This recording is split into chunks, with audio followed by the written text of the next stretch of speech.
What's up, everybody? Rindy from AskRinde. Please excuse my voice. I'm actually coming off of a flu that I got from my twins. So in this video, we're going to be talking about 5 low-risk businesses that never fail that you can get grants for. Let's get started.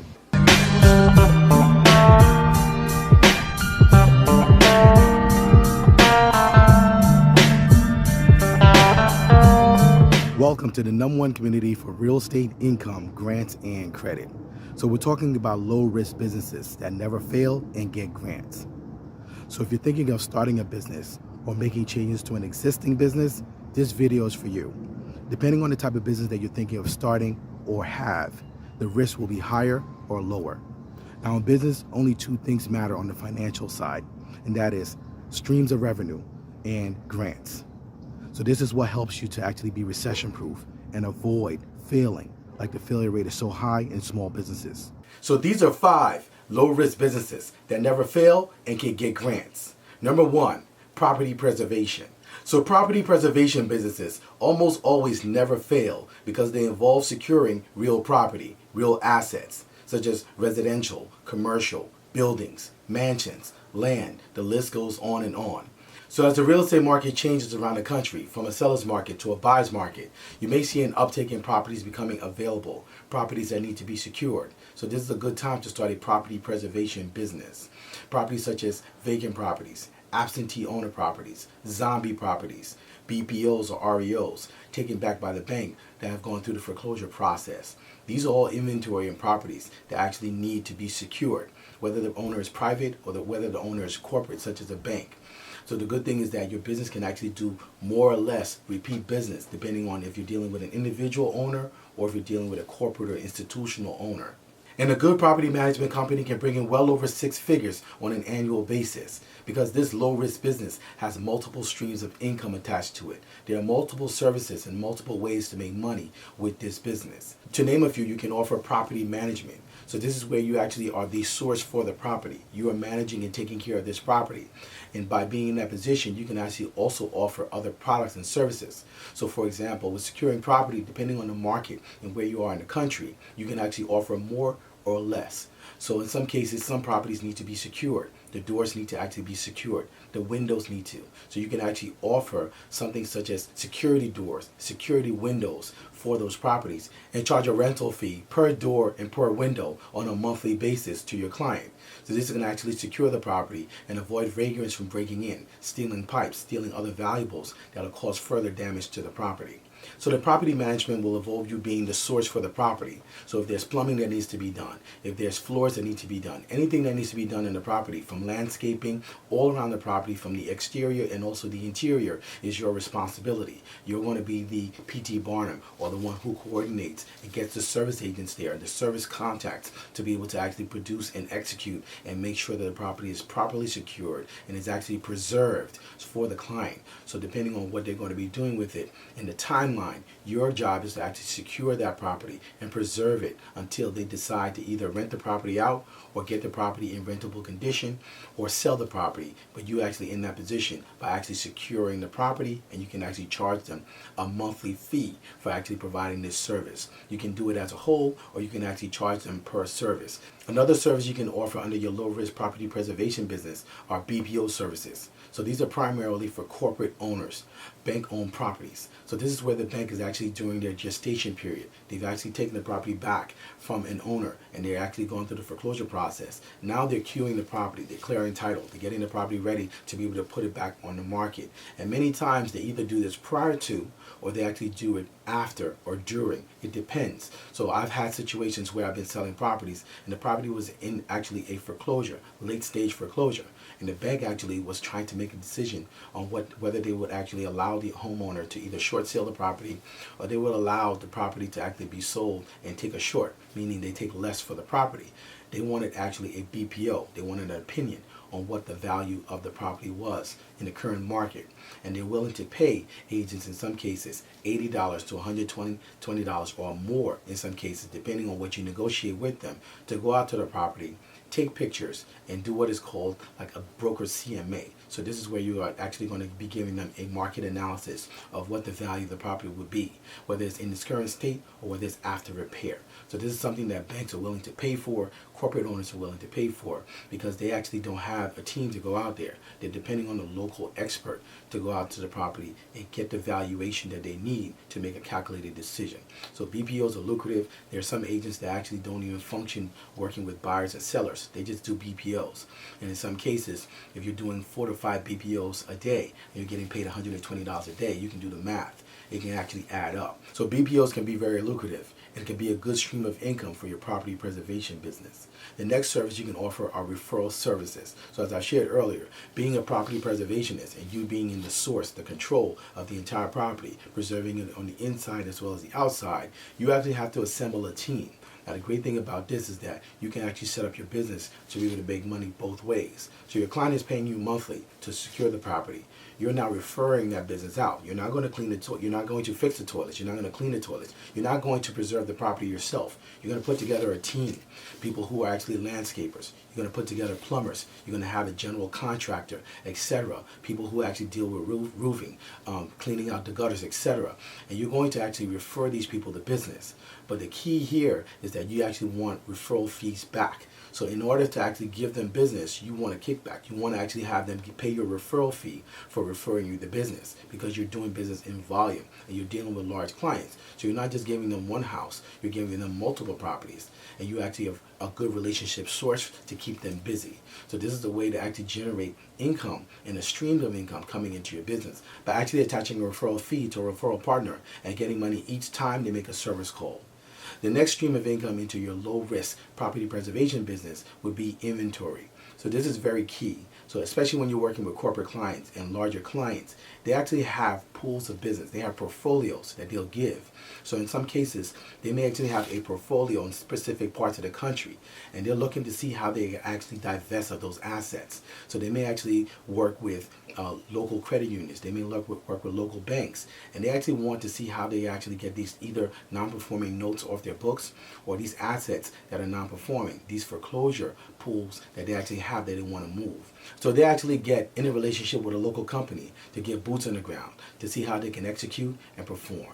So you getting access to inventory by being the property preservationist can actually explode your business, specifically if you're actually licensed. So in some cases, some of these banks actually want someone to sell the property off of them. They want someone to rent the property off of them. This is one of the ways that we actually get access to rent-to-own properties, because we actually have a property preservation side to our business. So we actually get in early on off-market properties, because these properties are actually being either managed by us or preserved by us. And specifically if you're in the real estate business or you're a realtor, this is a great way to get access to inventory, where you can get access to properties that you can actually rent or sell. Another stream of income for your low-risk property preservation business is actually doing business virtually. One of the things I like about this business that I've seen over the years is that you can actually do this from anywhere in the country. You can actually be in New Jersey, where we are, and where we run our real estate and also our media business, and actually do this in California. You can do it in Oregon, Florida, wherever, because you actually can set up yourself and run your business virtually, where you can actually have boots on the ground, managing and preserving properties in whichever market you choose and your client's properties are located. Number 2, e-commerce. So e-commerce for me is by far the best low-risk business because it's done so well for me. We have several Shopify stores, and we built multiple 6-figure e-commerce businesses, currently scaling 2 to 7 figures. I can't begin to tell you how much change and how much difference e-commerce has made in our lives. We've been able to make capital investments in real estate. We've been able to acquire businesses, etc. The list goes on. So a good e-commerce business can bring in anywhere from 5 to 6 figures on a weekly basis, not monthly, weekly, if you actually have your business properly set up and you're actually targeting the right audience. Now, as I mentioned, we have several of our stores on the Shopify platform, and we pay $29 a month. And there are different ways to set up and fulfill your e-commerce business. You can actually do drop shipping. You can do import, export. You can do affiliate marketing. The list goes on. The key is understanding your product and also understanding your audience. So we actually touch on more of this in our e-commerce grant guide, which we actually included in our annual members area on my website, AskRinde.com. Number 3, consulting and freelancing. So consulting and freelancing is a low-risk, high-reward business if you know how to properly set up your business and get clients. Specifically if you're going to be using third-party platforms such as Upwork, Fiverr, and the list goes on. And there are many services needed, so the demand for consulting and freelancing is actually going up. Everything from admin to marketing to writing to also lead generation. That's specific for businesses who actually want to grow. They need lead generation. They need sales and leads coming in so they can actually generate business. You can actually help them as a consultant and a freelancer. So this business is actually going nowhere. Like I said, if you know how to properly set it up, and with consulting and freelancing, you can charge hourly or you can charge per job, depending on the industry and the service you're providing. So your hourly rates can go anywhere from $40 to $150 to $500. It all depends on the service you're providing. Number 4. So the fourth low-risk business you can start would be influencer consulting. So this is different than consulting and also freelancing in that you're specifically focusing on the influencer category. Now this is something that I worked 8 years behind the scenes helping my wife build a multi-six-figure business by helping her actually develop her business. And that's where I learned about influencers, the intricacies and the power of influence. This is how we've actually been able to build all our businesses, a 7-figure and multiple 6-figure businesses, by working specifically with influencers. We do not run ads. None of my businesses runs ads. We work specifically with influencers. And I tell people this all the time and they seem shocked, but influencers actually are the key. Ads certainly do work, as do influencers. So it's just a matter of picking a lane, and that's the route that we decided to take. So with influencers, you can actually grow your business exponentially in a short period of time. And that's simply because they actually have the captive audience. So there are many small businesses that are looking to actually have a digital footprint. They're looking to come online. They saw what has happened with the pandemic and shutdowns, employee shortage, and resets. And they want to make sure that they're strong online. They have a strong online presence. Well, influencers are one of the key ways to actually execute that.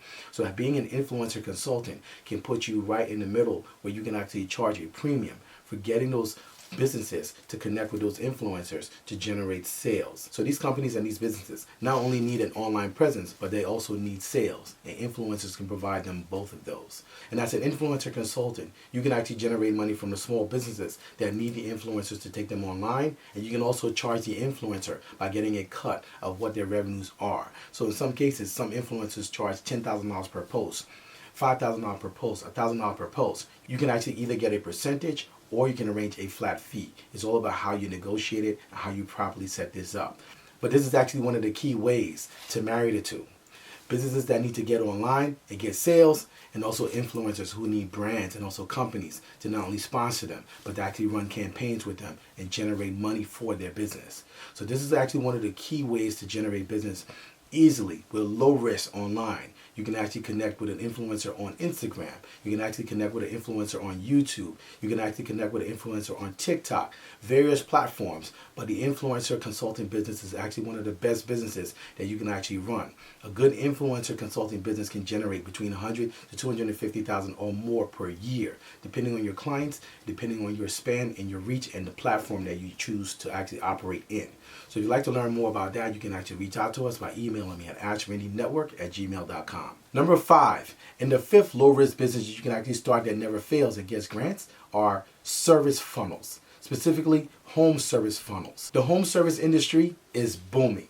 As we know, with the pandemic and the shutdown, it caused a shift in the market where many people are looking at home as a retreat.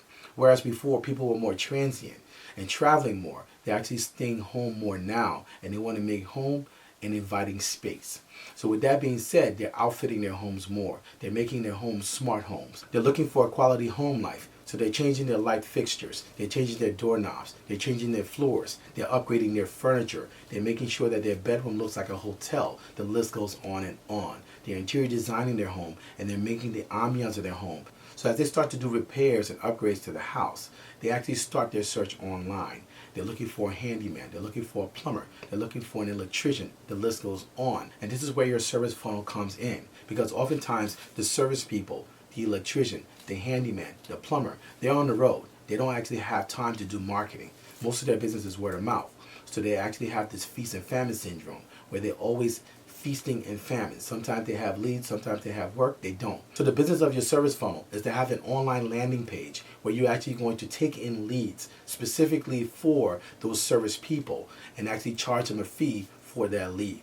The key here is that you're going to be setting up specific landing pages for each. So for example, with plumbers, you're going to set up a service funnel specifically for that in your local area. For electricians, the same thing. For floor installers, the same thing. And as those leads come in, you're going to filter those leads to those service people, and you're going to be charging them either a monthly fee or per lead fee. This is a way that you can actually generate a lot of money. And a good service funnel business can generate from $5,000 to $10,000, $20,000, and even more on a monthly basis, depending on the amount of clients that you have and the traffic you have coming to your page. So it's very important to understand that with service funnels, these are online storefronts that can generate you a lot of money on a monthly basis, because in essence, you're playing matchmaker. You're connecting those who are looking for a service with those who are actually providing this service. Now keep in mind, there are other platforms out there, but these people are still struggling. There's so much volume of need for service, home services, professional services, that the business is not saturated. It's just someone is doing it in your local area and earning the money from it. So again, you can actually charge those who actually you're feeding the leads to. You can actually charge them a fee. Now you can actually take it a step up by actually building the traffic up on your landing page. And if you have good enough traffic, you can actually charge affiliate fees on there for those who actually want to advertise on that page, as well as those who actually want to place sponsorship ads or banners on that page. So there's multiple ways to monetize your service funnel business if you know how to properly set it up. Now the key thing about all these low risk businesses, when they're properly set up, is that they have one thing in common, and that is grants. All these businesses, if you properly set them up from the beginning, you can actually get grants for them consistently on a monthly basis, like we teach our students all around the country. Once your business is properly set up and positioned, you should be generating sales and also getting grants consistently on a monthly basis. And we teach you how to do this in our Grants Masterclass. And we teach you how to get in position to apply for grants for your low-risk business consistently on a monthly basis. And you want to be applying for grants such as multi-round grants. Grants such as the Miami Foundation Open for Business Grant, which is a $20,000 grant. So the Miami Foundation Open for Business Grant program is part of a $20 million grant fund from Wells Fargo. And they're focusing and targeting underserved entrepreneurs.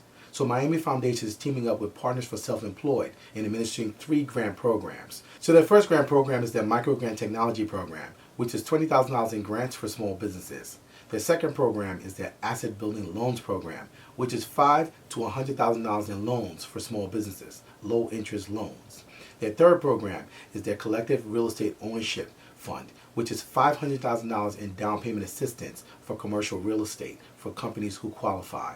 So the applications for these grants open November 7th, and the deadline to apply is November 28th. And you can get more information and apply for these grants by going directly to the website at miamiopenforbusiness.org. So if you'd like to learn more about low-risk businesses that never fail and gets grants, but more importantly, how to actually get your business in position to get grants consistently and scale your business to the next level in sales, make sure you join us for our Grants Masterclass. Our Grants Masterclass is the top masterclass where we actually show you how to get in position to receive grants consistently as an income stream into your business. We also talk to you about your business, how to actually properly strategize so you can actually get unstuck if you're stuck. And if you're doing very well, how to take your business to the next level. We have students from all around the country and in our community taking action to get grants consistently into their business and also boost their sales. So if you're looking to take your business to the next level, make sure you join us for our Grants Masterclass by going to my website at AskRinde.com, clicking on grants, and getting started today.